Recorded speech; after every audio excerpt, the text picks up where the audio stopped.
Namaskar. Warm greetings to our esteemed Fogsi President, Dr. Sunita Tandulwadkar, our distinguished guest, Dr. Professor Tripti Srivastava Wagmari. A very good evening to one and all. I extend a heartfelt welcome to the ever-growing audience of Gyan Pravah, the podcast series.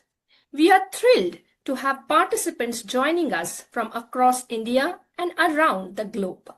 Welcome to episode 186, brought to you by the Clinical Research Committee of Fogsi under the dynamic and visionary leadership of Dr. Sunita Tandulwadkar, President of Fogsi 2025. ज्ञान का बहता रोजाना एक नया अनोखा रंग, हर रात 8 बजे जुड़िए फॉक्सी के संग.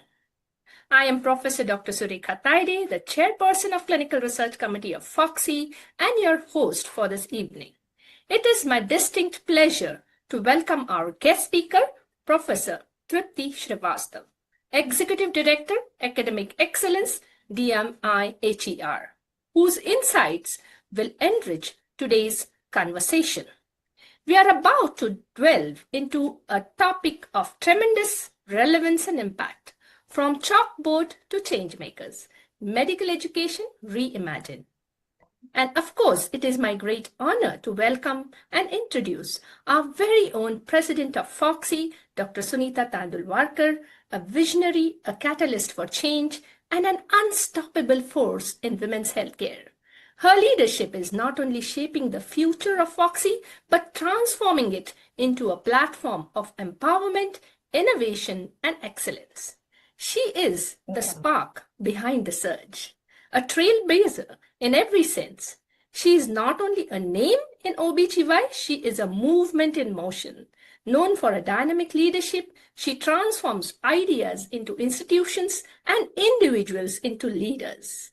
Whether she is delivering India's first stem cell baby, hosting her groundbreaking Gyan Pravah's podcasts, elevating lives of innumerable women through her Sampurna Preconceptional Initiative, or training thousands through the Eagle Project, Dr. Sunita doesn't just advance the field, she redefines its future.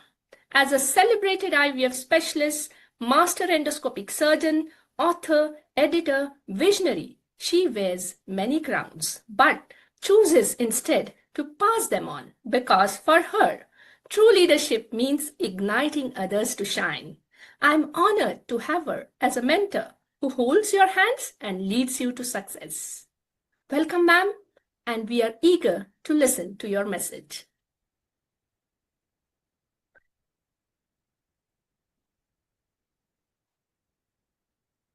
Thank you, Surekha.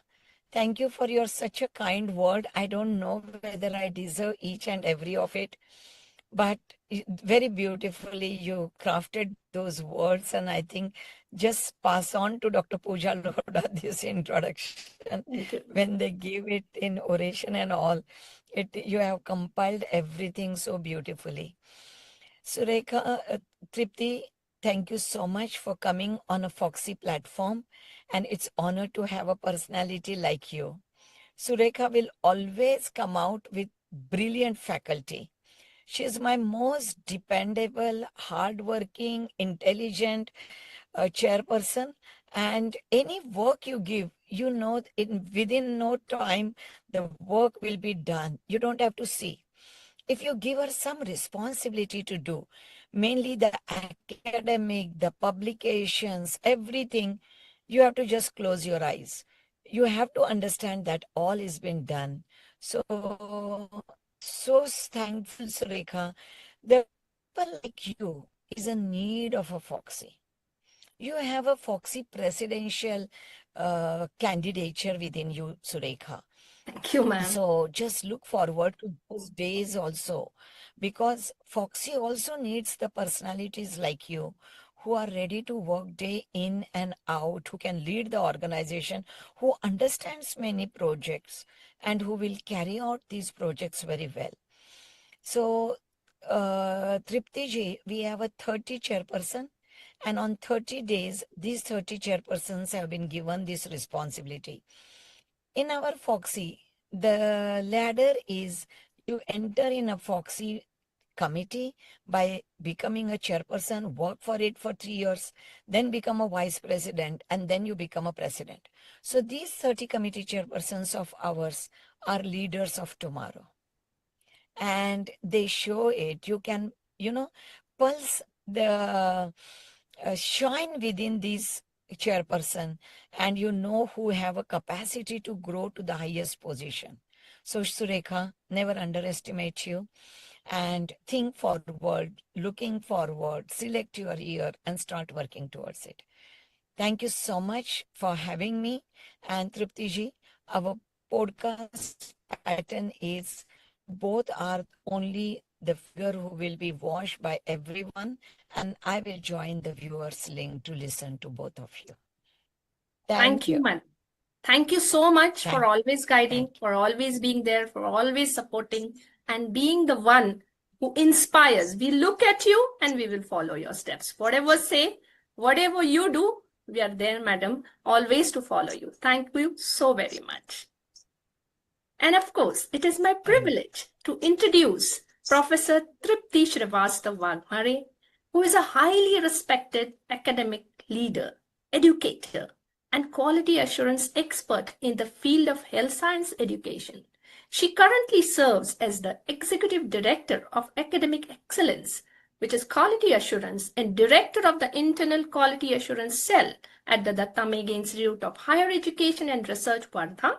She is also a professor of physiology and an internationally recognized expert in medical education.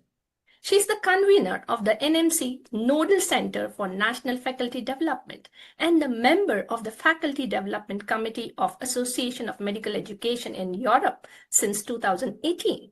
She is also an assessor for NAP, Bangalore, and a PhD guide in both physiology and medical education. She also contributes nationally as an external expert in institutions like KIMS Karad, SHRIHER Chennai, and MGMIHS Navi Mumbai. A prolific contributor to academic advancement, she is a member of the American Physiology Society and the editorial board of the Journal of the MIHER. She is also faculty at the School of Higher Education and Research. She has received numerous accolades: the Dr. M.L. Gupta Award for Significant Contribution in Medical Education, Best Teacher Award 3 times in consecutive years, Dr. Rita Sood Memorial Oration as well. She also inspires in both, a lot of publications. She has more than 100 published articles, numerous copyrights, and as well as patents. And she is a force to reckon with in medical education. Thank you, Dr. Tripti, for being with us here today for this wonderful podcast. Thank you. Thank you, Dr. Surekha, for this elaborate Yes, introduction. we know you, You so could have for just said that your friend, Dr. Tripti, yes, is with you. she is. Of course, I have seen her, rising from a professor of physiology, how much dedication she has in medical education. She has gone up to the National Medical Education Commission. And of course, she's an international expert as well. So you are also one of the inspiring personality whom I would like to follow, Dr. Tripti. Welcome. Thank you. Thank you.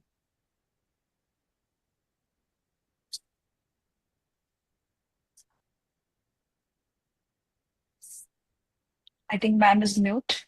Yeah. So madam will be joining us. Sorry. from the I just viewers. wanted to say thank you so much, Triptiji, once again, and enjoy your podcast with Surekha. Thank you, ma'am, and thank you for giving the opportunity to interact with you all. It's a pleasure, truly. Thank you. Now I will let us join begin this academic feast. Professor Shrivastava, you have seen medical education transform over the years from traditional chalkboard methods to outcome-based learning and CBME now. How do you describe this journey in few words to pick our interest? Let us find out from you. Well, this journey was quite transformative, I must say, which all started with I being a medical student, then turning into a medical teacher, and then finding myself as a teacher, evolving as a teacher, and then going into administration. So throughout, passion was there, and the journey has been fruitful. It was interesting at the beginning, but recently it has become a bit scary. I'll tell you why. Maybe later on. Okay, so we have these two, sides of the same story. Yes. So it's interesting, but now it's scary. Let us find out Yes. through the podcast. So what was medical education like when you began your teaching career, and how has the role of medical teacher evolved in these last 2 decades? Maybe know from you. Yeah. It initially, when we were medical students, even ma'am, even if you remember, it was very teacher centric. What needs to be taught was you can say in dotted lines. And every teacher used to decide differently. Every medical college had a different way of imparting medical education. The standards were different. But we should not even forget that even the students were different. So it's not just that the medical education has changed, even the generation of medical students have also changed over this time. If you remember, there was a spices model which was brought in. That's a change in bringing more spice to medical education. So initially, it was very flavorless and traditional in its approach. The students were completely unassuming. They were not. They really didn't know what they are going to learn, and the teachers used to decide what they will learn. So that teacher centricity was really the thing which needed to change, and as for rightfully over the years, it has changed, and it is gradually um, being more student centric in all the medical colleges across our country, I can say. So Yeah. yes, Dr. Tripti, I remember my own teachers. They're very strong yes, personalities. As far I remember so many of them because we used to follow them. We used to admire them, and they used to inspire us. But as you said, some of them were like that, and others had their own style, and then maybe 5 to 10% of the students used to learn very well, and there would be others who would be not so well good learners. So there was that lack of uniformity, I think, and that has changed. What do you think absolutely. how the impact of CBME and what is the impact of NMC's vision in reimagining this curriculum? We know that now NMC has brought up this new vision of CBME. How has it impacted the whole, medical education field? Exactly, this has been impacted. So initially, which was more opportunistic. So the uniformity was not there. So every student was learning differently. That uniformity has been actualized when competency-based medical education was launched. The idea was simple.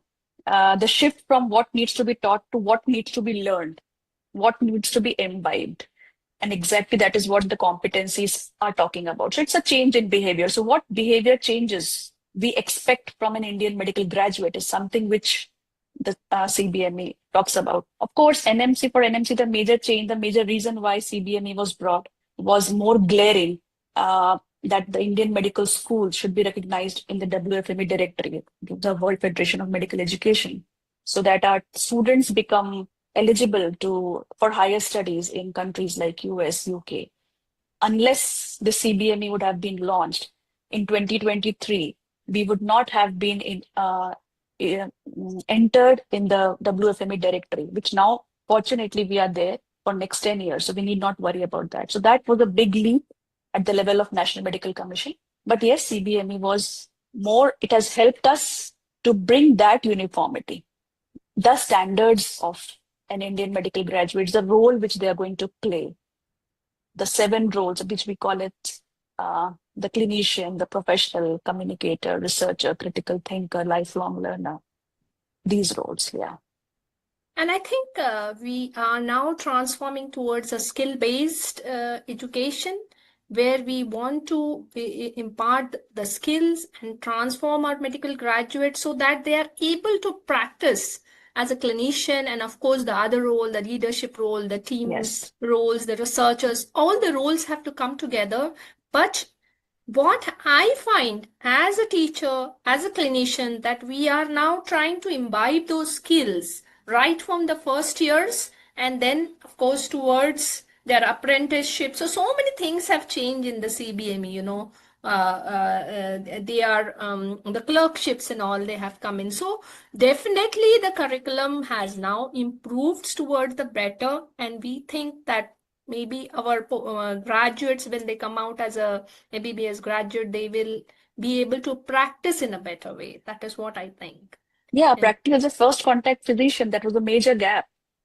The yeah, skills which you need as a first contact physician, even simple catheterization, maybe securing an IV line. So all these skills, we were not uniformly training our graduates. And yes, this being skills, as you have rightly stated, 70% of CBME is all about psychomotor communication and attitudinal skills, clinical reasoning skills. True. but madam, now we have this new curriculum. It's very important that our own faculty is trained in how to impart this new curriculum to our graduate. You have been deeply involved in faculty development programs nationally as well as internationally.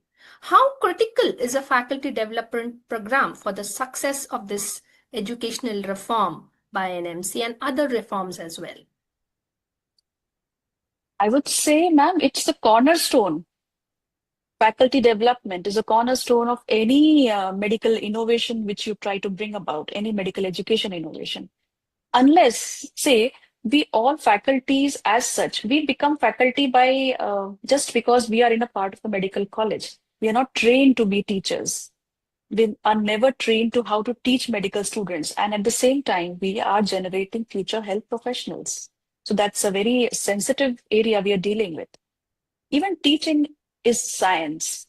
And that I realized when I was actually doing my FAMA fellowship, that I realized it's not so simple to teach medical students. So this faculty development, the workshops, the hands-on experience, understanding a student, understanding their metacognition, their emotional, their social well-being, their social surroundings, their ecosystem is very important. So it's a cornerstone of any medical education change which you try to bring about. Internationally, we can be proud of, ma'am. Actually, we are one of the countries leading in faculty development program. There are bits and pockets in Western worlds who talk about faculty development, but none of the countries have a uniform faculty development program, which we have. That's something which we can be really proud of. And that has helped us a lot in bringing the new CBMA into vogue, actually, even in remotest of medical schools. Madam, you have talked about we as a Indian, the council leading in faculty development program.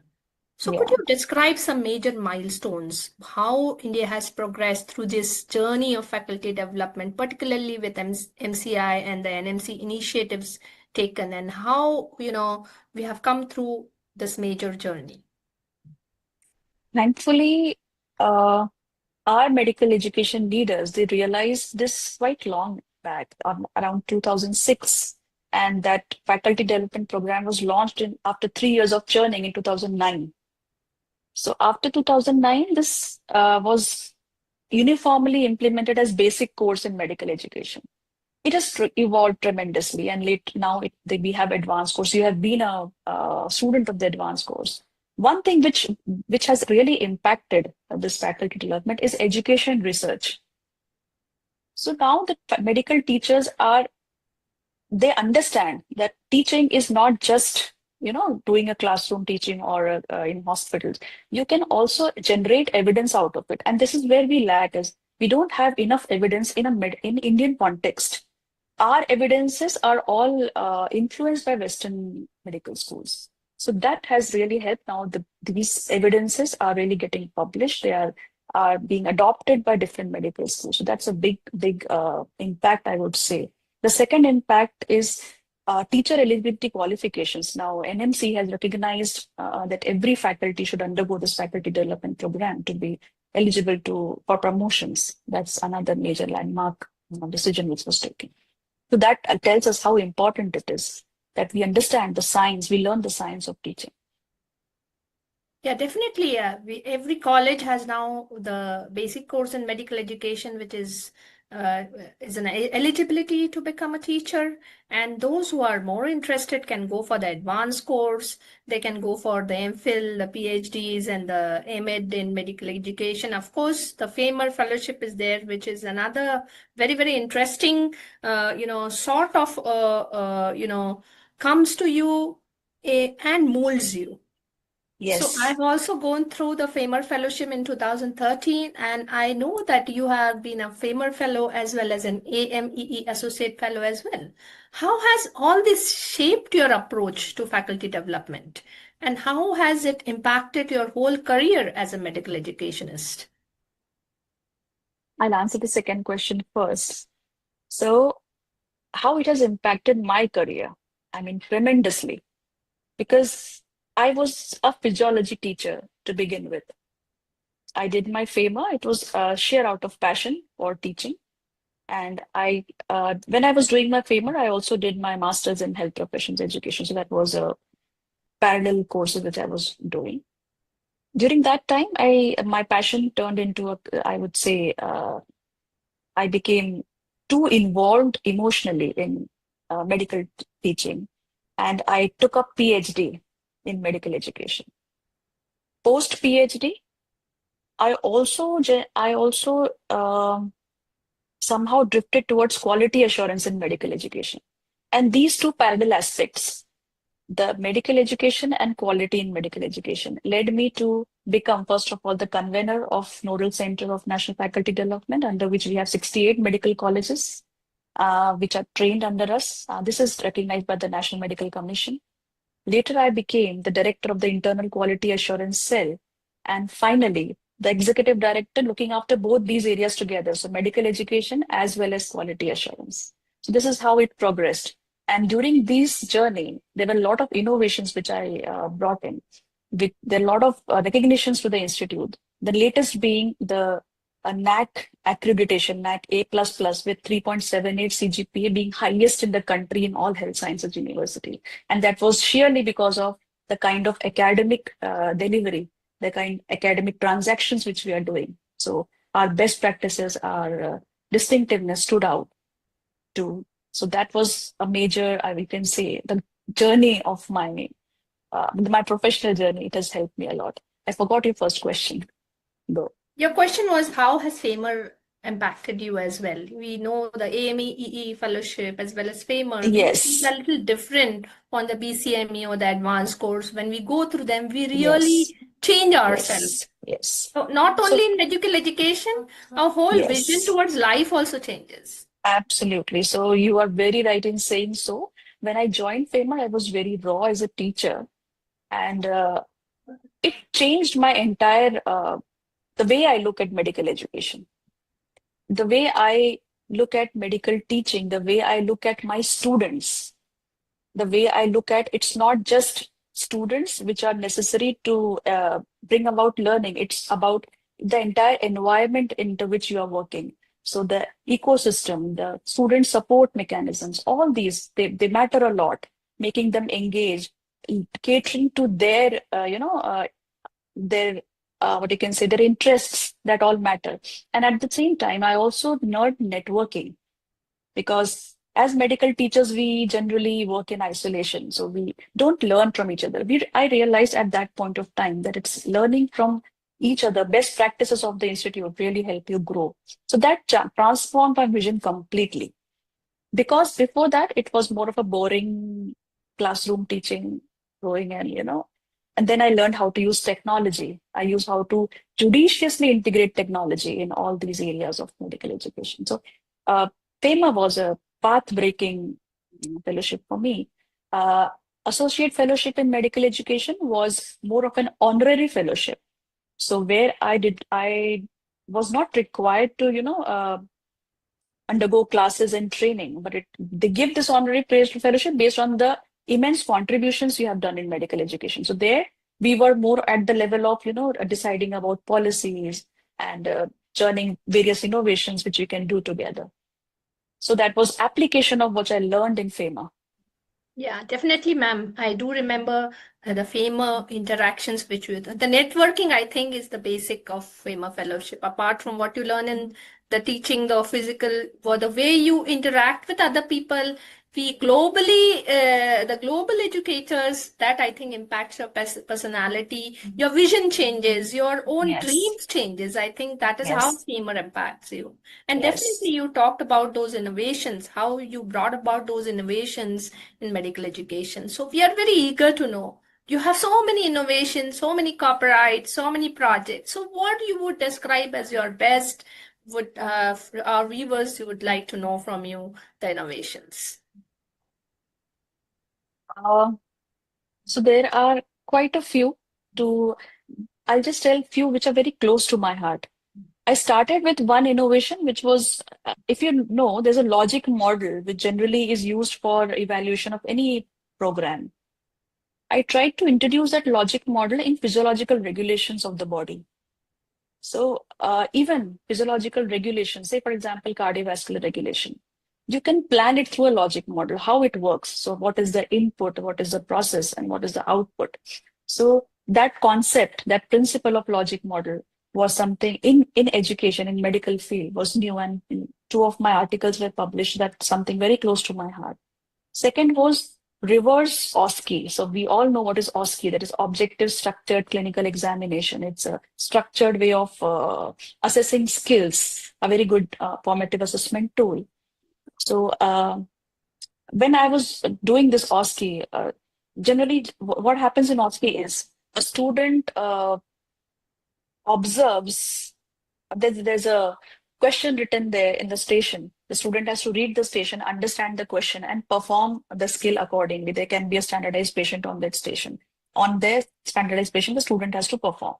That's a typical OSCE. When I did this, I said every student gets one chance to do this skill. Why not reverse the role? Why not let the student play the role of a patient and let the standardized patient come and do the examination? So that reverse OSCE, it helps the student not only to understand the steps of that skill, but also how interaction takes place, how you assess that exam, that particular person who is doing it, how you learn the empathy, how you learn the patience of a patient. So all these, again, that was very well appreciated. I presented in a conference, and it's in a Canadian paper. It has been published. And third was evaluation of the faculty development program. And this, I think, I advocate to everyone who organizes any CME, any conference, any workshop, that let it not go waste. Try to understand whether it has given you the outcomes which you were hoping for. And for that, a blueprint was designed. That's blueprint of an faculty development program. So these three I can say are very close to my heart. And then there are many small I keep on doing, like you. Madam, I think Foxy needs to learn from you. The last one which we talked about was evaluating a faculty development Yes. program. So Foxy conducts so many workshops, so many projects. So every time, we have so many conferences. So we need to evaluate ourselves, how it is impacting. Does it impact the learning of our OBGYNs, and what are the needs? And we should be having, I think, need-based conferences, need-based Yes. workshop, and that is, I think, a very good innovation you talked about. I also remember that you have the very important innovation of formative assessment of clinical techniques, the FACT. Oh, And I yes. would like to know from you what this is about and how, especially in a preclinical phase, how it can, what is the practical application of these facts and how faculty can use it in their routine assessments and learnings. So The faculty. facts, yes, Yeah. facts, or you could say it FACTS, formative assessment classroom techniques. That was my PhD project. Um, we all know how important formative assessment is. When I say formative, it's assessment for learning. So very low stakes assessment, and it has to be very continuous, constant. So when I did this, I took up this project. So the reason was two. One was there are so many competencies in CBME, more than every subject has got more than 500 competencies. and you cannot test all of them in a single high-stakes university examination. So how do you do justice to these skills and competencies which the student has to learn throughout his course? And therefore, facts or the formative assessment classroom techniques were brought in. Now, these formative assessment classroom techniques are based on the students' learning styles. So there are 7 different learning styles of students. To name a few, there's auditory style, there's visual style, solitary style, social style, like this. Every student is different and they learn differently. So why do we assess them all in a similar manner?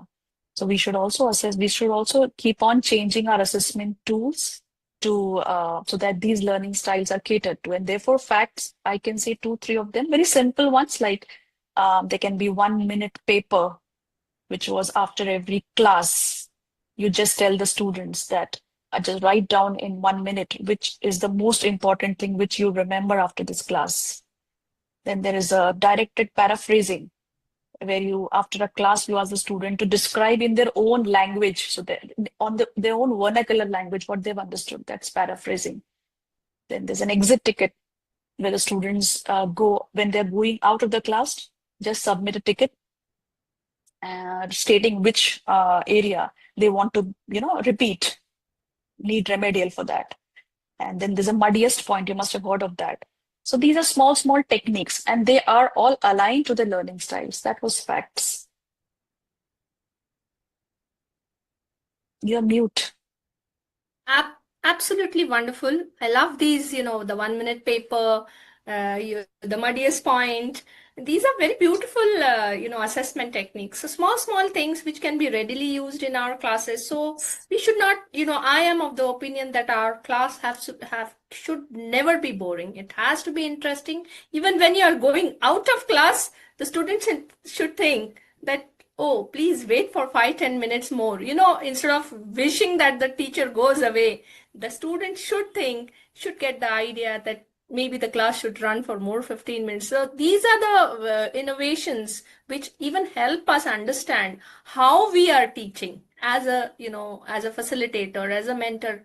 We are also getting some feedback, and that improves our teaching, and then that also enhances the learning. So these are very beautiful things, and I think each one of us as teachers can easily use them in our own teaching. And also, madam, you have mentored so many faculty. You have been in charge of the nodal center, and you have mentored so many faculties during your faculty development program. Do you think there are some characteristics in a faculty which make them change makers? Because our podcast is from chalkboard to change makers. So what are those characteristics which make those champions and those change makers? A deep passion for cognizable outcomes. So never get deterred by the process. The process of change is always difficult. So when you tell people that this is something which we need to do, what are the pros and cons, and why you want to bring in these changes, there'll always be initial resistance, and there'll be a very long yawning gap of getting it really actualized, but don't lose the focus. So you have to have that deep passion of bringing cognizable outcome. You should give a closure to what you feel. That's very important. Every change maker has to learn that, have that patience, have that trust. It does change. People do change. I've seen that during my faculty development over these 20 years. Yes, they do change. It takes time. Some change fast, some change slow, but they do. And it's always for good. Yeah, you said that you did see so many changes. Yes, I did. You have seen those who Yes, have initial yes, resistance. They yes, to run away also from those BCME classes, and later yes. on they didn't. So we'd like to know those interesting success stories when, those people who never liked those medical education dialogues came back and they became good change makers themselves. I mean, there are so many. Initially, we had a tough time to keep people sitting during the workshops. They used to, being very fidgety, and they used to feel that the moment they register. It's more of the compulsion of NMC that they register. So once they come there and then they sit, the first session is more about, it's okay, since you want it, we are here. There's nothing else. And by the second day and third day, they kind of don't want to go back. So that kind of change happens. And I have seen many, I don't want to name the colleges, but then there are people, there are colleges, there are colleges which are very old, and they do not want, to do any, they do not want even CBME to come into place. See, we have been teaching since so many years. What's wrong? Our students are learning, they're doing so well. So that kind of resistance was there. But then I have also seen these senior teachers, again, I will not name them, taking up projects in education, giving projects to their PG students in education. I mean, that was the most satisfying point of my life when I saw these senior teachers to undertake education projects, and they were even publishing them. So for me, that was the most satisfying point. You're very humble, ma'am. I've seen you leading the innovation, I've seen Jawaharlal Nehru Medical College, and each and every person is a researcher, medical education researcher. I've seen the whole scenario change. The traditional Yeah, teaching, as you said, the yes. teaching in JNMC is totally different from what we see in the other medical colleges. So we have seen you lead that as an academic excellence executive director. We have seen you lead that. So I think it's a far beautiful change. And when you go to another medical school, you really realize that yes, there is a vast difference, which there is a gap which has to be bridged, and there is a lot to do in medical education. I think you are one of the leaders who have brought this change, I think. I always used to tell my team that don't teach, don't tell them how to teach. That's not what we are here for. We are here to change the mindset. So if you are able to do that, that is where your success is. Change their mindsets, change that they should know that they don't know. That's where we need to pitch in. When I know that I don't know this and I need to learn, then you become open to, learning. Till then, it's all a closed, shut door. You cannot enter. Definitely, ma'am. Madam, if you have been given the opportunity to redesign the undergraduate medical education from scratch, what would be the first thing or the most important thing you would like to change as a curriculum design person?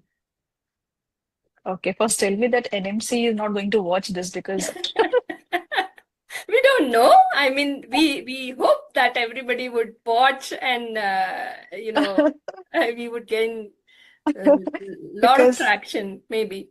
the idea is absolutely disruptive, you can say. But if I'm asked to design right from scratch, I would really want that this subject-specific boundary should be removed. It should be training in medical education. There's no anatomy, physiology, biochemistry, first year, second year, third year. Let's start from basic 1 year, which is common to all, where the student should start choosing their specialty there itself. And then let them, groom themselves. Say, for example, if somebody in first year, let the subjects be common. So you can have all the basic sciences and let the student from there select whether he wants to go for OBGY or he wants to go to anesthesia or he wants to go to orthopedics and start his training on that specialty right from there. That's how I feel. And I also feel that they should also be given a chance to, switch their specialty in case they feel that they want to switch. So that's why I said it's very disruptive. It is, but I think there is a good, possibility of, the enhancement of the learning. But I think that to add to your whatever answer you have given, I think our students have to be more mature when they enter. Yes, Presently, they they are are. entering. They are, Yes, some of them. Some of them are very mature, but some of them, because they are going through that objective exam to get into the NEET exam, probably they need some pre-training, yes, on that we how can think to, of. yeah. So that we can think of. Absolutely. So what you have Yes. said, instead of being subject specific, they can think of what they want to become and then Yes. design their own path. So it's like having a self-directed learning from day one, what they want to become. Yeah. And I think now with I've been reading a lot about those generation, the Generation X, the millennials, the The alpha, Gen Z. the Z, and the alpha. I have children who, my son belongs to millennial and my daughter belongs to the Z. So I Yes. think that it is a lot of change in the thought process itself, how they look at things. Yes. So I Yes. think we will have this change when our students will know what they want to become prior to coming to a medical school, and we can guide them through, and they will pick up their own tools. Yes. Presently, the self-directed learning is, not yet picked up very well, but the day will come when students they will know their own tools to reach to their goals. And that brings me to the next question. You have also learned a lot of technology, when you came to medical education. How do you think that artificial intelligence or hybrid models, ways of digital learning, how it is going to impact the medical education in the next decade or two to come? How do you visualize So, the whole thing? if you remember, ma'am, I was saying that my journey has been from rewarding to a bit scary. And that was why I was referring to it's becoming a bit scary now, because we never realized that AI will come so fast, so soon. So where we were going through the COVID phase, where we quite a lot. We learned all about online learning. We learned about how to use Zoom and various other online platforms. That was fine enough. We realized that we should bring in technology. Let's bring in learning management system into place. Let's have online quizzes, online games, and then bring simulation. Till then, it was fine. It was in our control. The technology was in our control the way we want to use it. Now technology is beyond our control, and technology has given you everything which uh, you cannot even imagine. So today, the entire medical education is just on the tip of one prompt, and the student gets that. And as teachers, now we have to really brace ourselves how to, overcome this phase of AI in medical education. But the most important thing is let the teachers get trained how to use AI. Let the students get trained how to use AI. Not just AI, but how you enter the records, how you maintain the data, how you manage the data, how you interpret the data. What are the data? The electronic record systems. Then how do you make algorithms for diagnosing a disease and treating a disease? All these aspects should be brought into the curriculum right from the beginning. And we are not prepared because we were never taught about this. So we first learn to learn this and then bring it in the curriculum. Yeah, We are trying it. it seems it's scary, but I think our generation is a very resilient generation. We have come from, those era where there was no telephone also. I mean, those dialing telephones were there. We Yeah. learned we learned to use our Androids. We learned to use laptops. We learned to use, now we are even learning to use the AI models. So I think Yes. it's a resilient generation we have. And you are right that probably our students will know more than us when we come to AI technology. So we have to brace ourselves and we have to, update ourselves quickly, I think. Quickly, There's no very time. quickly. There's no time because these are the, students who are way ahead of us as far as technology Yes. is concerned because they have been brought up with technology. Yes. Since their childhood, since they're adolescents, they know how to handle technology. So they will be ahead of us. But I think our experience will teach us, that Guru and Shishya Yes. parampara which we have will teach us. And there is, as far as medical education is concerned, that human touch also is very important. So I think we will fare enough well as far as so let's not be scared. No, not at all. But then that attitudinal, what you rightly said, the empathy, attitudinal skills, emotional intelligence, then how you counsel your patient, your communication skills, all this will matter. because treatment options and everything, how you have to manage a patient, maybe even precision medicine, everything will be on tips of your finger. So how do you, there are so many different skills that now a doctor has to learn. And therefore, I always say now we have become co-learners. We are not teachers. There was a transition from, teacher to facilitator, and now it's been more of a co-learner. But we have learned a lot, ma'am. And I remember I Yeah. never thought that I would be a robotic surgeon when I came into medical school. But yes, we But learned that passion laparoscopy, you learned have. robotics, Yes. and now Yes. IVF and AI in IVF is, it's like you said, Yeah. So precision you're medicine. learning. So So you're we a are learning. co-learner to a We are student. So if, co-learners. even my student is learning, Definitely. I am also learning. It's Yeah. like that. Such an inspiring talk, madam, I had with you. Few rapid fire questions for you. One Oh, word, okay. Yes. teaching or research? What would you Teaching. teaching? Yes. Offline or Anytime. online learning? Offline. Offline. One education, when one educationist you look up to, who is that person? Dr. Tejinder Singh. Oh, wow. Dr. Tejinder Singh, I know him very well, a famous person, and Yes. I think the assessment boss. Yes. Yes. That he led me to take up the topic of facts. Lovely, I lovely. wanted him to be my examiner, and he was my examiner for PhD. Wonderful, wonderful. I hope Dr. Tejinder listens to this podcast. What is a must-read book for every educator? Never say die. I hope maybe you could describe it more. I am not aware of it. Well, I will share. It's a very recent publication. It's about a teacher who suddenly gets very disillusioned with the Generation Z. It's a recent generation. And how he manages to cope and still have an upper hand as a teacher with these students is what I'll share that link with you as well. Okay, okay. Thank you so much. And what about one skill every medical educator should have? Perseverance. Yes, definitely. Because we need to wait and we should have hope, about Yes. our students. We should never say कि ये तो ऐसे ही बच्चे हैं, ऐसे आके बैठ जाते. We should have that hope and that Yes. perseverance and that vision to understand that yes, the talent is there and we have to bring out that talent. That That's is the job of a teacher. definitely.